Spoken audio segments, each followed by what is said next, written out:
Drop whatever you're juggling: emails, coffee mug, existential dread. Feel that tiny quiver behind your ribs when you hear the word death. That's centuries of cultural programming tapping your spinal cord like a mischievous kid hitting a doorbell and sprinting away. But what if the boogie programmer got it wrong? Picture a magician sawing a woman in half. The audience gasps, yet she steps out whole 5 seconds later. The Tibetan Book of the Dead shrugs and says, "Yeah, existence does that too, but nobody sticks around for the reveal." Today, we poke our heads backstage. Think of me as the friend who drags you onto the haunted house ride, then laughs in the dark so loud the monsters forget their lines. Scared? Perfect. That charge of adrenaline is attention, and attention is the universal crowbar. With it, we'll pry open the coffin lid and discover it's actually a revolving door. So hold tight. By the end of this journey, the word death will feel less like a guillotine and more like a zip file compressed, temporary, waiting to be unpacked by the curious. Ready to click open? The grand cosmic prank. Imagine Earth as an elaborate escape room built by cosmic pranksters with a wicked sense of humor and too much glitter. At birth, you're handed a blindfold, told the walls are closing in, and advised to panic in an orderly fashion. Meanwhile, Tibetan adepts sit cross-legged in the corner, sipping butter tea, murmuring, "Relax. The walls are just inflatable." They inked those insights onto scrolls so potent that rulers and priests hid them like teenagers hide Wi-Fi passwords. Why quarantine the truth? Because terror is a turnkey business model. A populace convinced that oblivion lurks behind every heartbeat will buy anything: indulgences, insurance, anti-aging serums laced with unicorn dust, just to delay the imaginary void. The Book of the Dead spoils that horror flick by, revealing the stunt doubles and green screen effects. It tells you the set collapses on cue, the actors take off their latex masks, and everyone heads to the craft services table called Next Incarnation. Once you spot the boom mic in the shot, you can't unsee it, and the producers, politicians, corporations, dogmas lose the power of the jump scare. That, my friend, is the ultimate spoiler alert. You are Wi-Fi, not the router. Smack your arm, feel skin, muscle, maybe yesterday's gym soreness? Cool, that's your router, plastic casing, flashing LEDs, prone to overheating. Now picture the invisible waves blasting through every wall, carrying memes, love notes, cat video pixels. That is consciousness everywhere, all the time, blissfully indifferent to hardware malfunctions. When your body finally blue screens, the cosmic signal doesn't weep. It simply asks, "New device detected, want to connect?"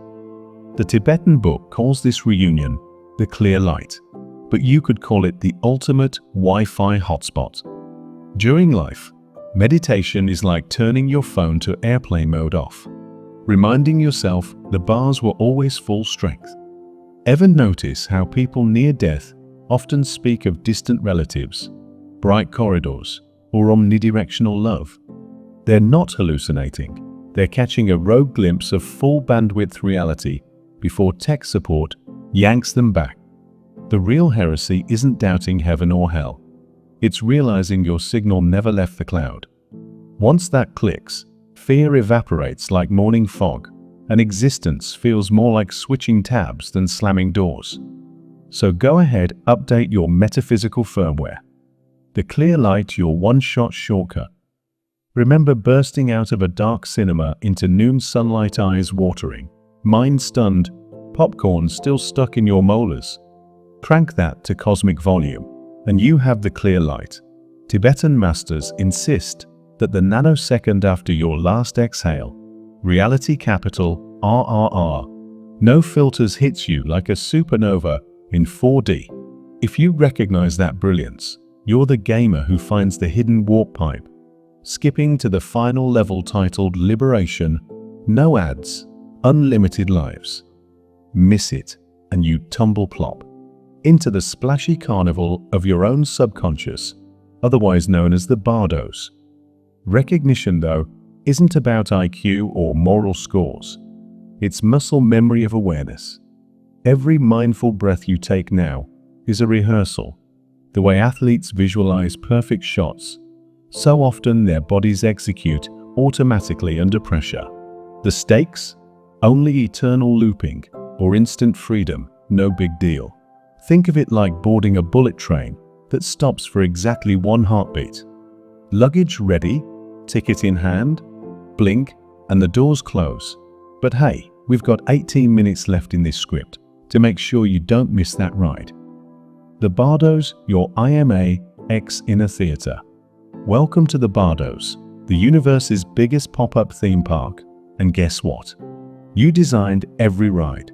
Step inside the IMA X dome, where the projector reels are loaded with your memories, fears, cravings, and half-finished daydreams. Peaceful Buddhas float by like friendly tour guides. Yep, that's your innate compassion cosplaying as holy avatars.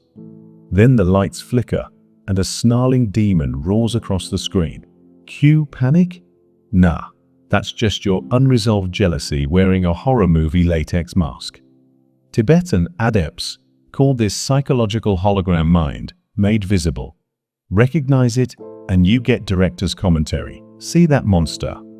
It's yesterday's resentment in bad lighting. Run and the scene loops like a glitchy GIF. Western psychology whispers about projection. The Bardos crank the speaker to stadium volume. The big trick? Cultivate lucid dreaming, now question reality every so often. Am I awake?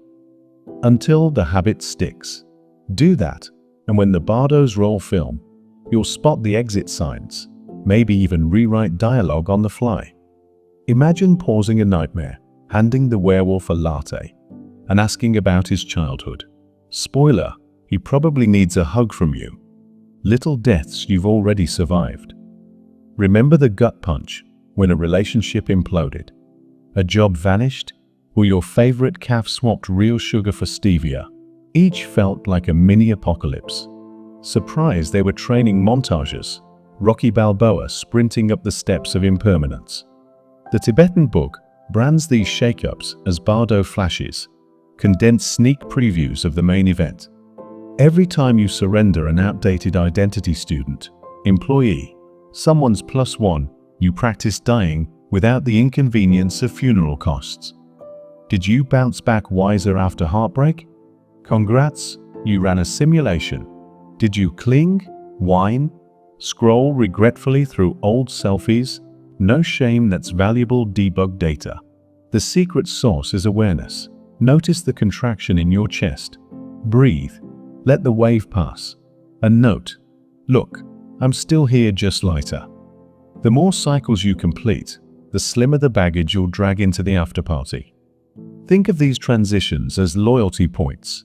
Rack up enough, and you get an upgrade to first-class consciousness when the ultimate boarding call echoes. Next time, life drop kicks you, grin and whisper, training session accepted. Karma, your cosmic coding language. Forget fate as a cosmic scorekeeper stamping naughty or nice like some celestial Santa. Karma is closer to Python. You write a line of intention, hit run, and reality executes the function, sometimes with unexpected side effects. Print, joy, begets joy, while resentment, loop traps you till you rewrite the loop. The Bardos merely show the compiled program in holographic 8K resolution. Tibetan hackers monks, with robes instead of hoodies, debugged their code daily through meditation and mantra, searching for spaghetti loops of attachment. You can too. Each morning, audit yesterday's commits.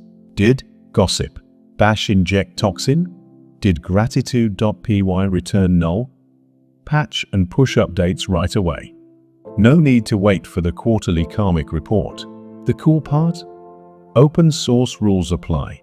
You can fork enlightened masters' code snippets, compassion modules, forgiveness libraries, generosity algorithms. Integrate them and watch latency drop in your relationships, your health, even that weird, gnawing existential lag. When departure day arrives, you won't need a developer on call. Your soul will boot seamlessly into the next OS maybe, bypassing the install wizard altogether. Frequency, the universe's Tinder algorithm. Swipe right on bliss, swipe left on bitterness. That's basically how the cosmos matches you with post-mortem real estate. Everything vibrates, from heavy metal concerts to monk chant, from tax anxiety to belly laughs. Your dominant emotional playlist becomes your profile bio in the afterlife dating app. High vibration, you're paired with luminous realms, infinite buffet, no mosquitoes. Low vibe, you might go swipe into density, where every complaint echoes like karaoke night gone wrong. Tibetan sages fine-tuned their frequencies with mantra, spiritual auto-tune, and compassion acts. Energy boosters long before Spotify Wrapped existed. You can do microtunes daily, sing in the shower, thank the barista by name, hug someone 5 seconds longer than polite society allows. Notice your body warming? That's the dial shifting up. Pro tip, turn rage into rocket fuel. Acknowledge it, breathe through it. Redirect the raw wattage into a workout, a painting, a charity donation. Frequency isn't about forced positivity. It's about authenticity, vibrating clean, just like a guitar string tuned to perfect pitch. Strum yourself often, and the universe will slide into your DMs with higher dimensional invitations. How the gatekeepers profit from your panic. Ever wonder why every commercial break screams limited time offer?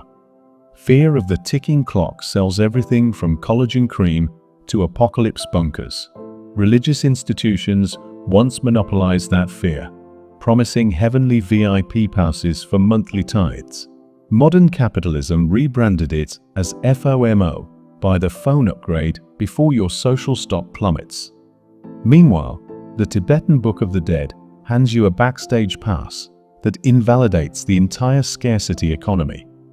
If you truly grasp that consciousness continues, what price tag can manipulate you?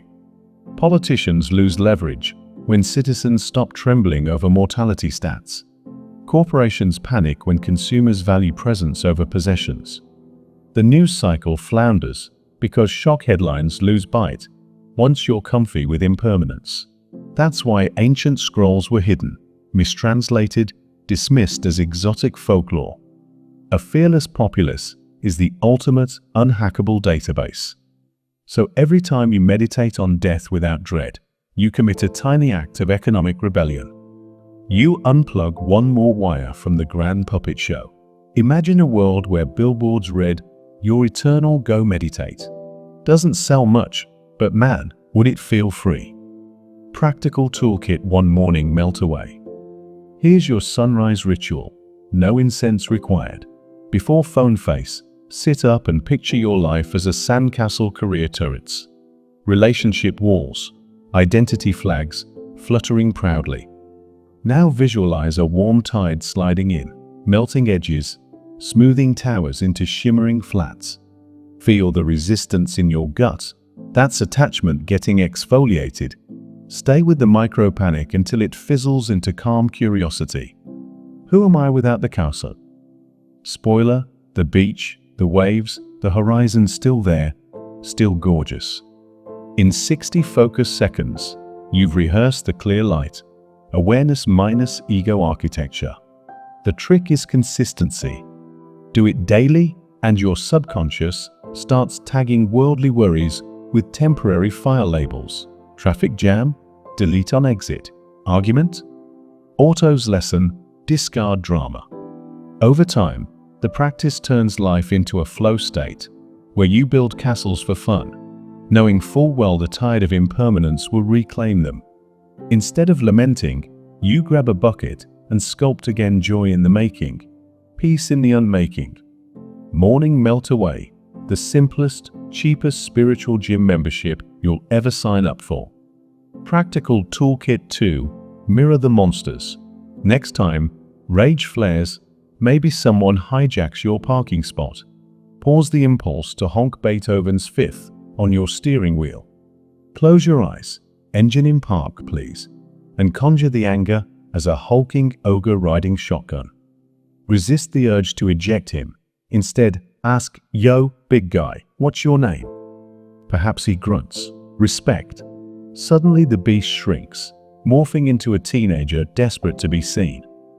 That quick reframe hijacks the amygdala's fight or flight loop and routes it to the prefrontal cortex translation. You switch from caveman to Jedi. Tibetan dream yoga uses similar visualization to befriend bardic demons. Do this in micro moments, and you train the psyche to greet inner terrors with tea instead of torches. The payoff? When the bardos project your deepest dread in IMAX, you'll be the calm director offering notes on lighting.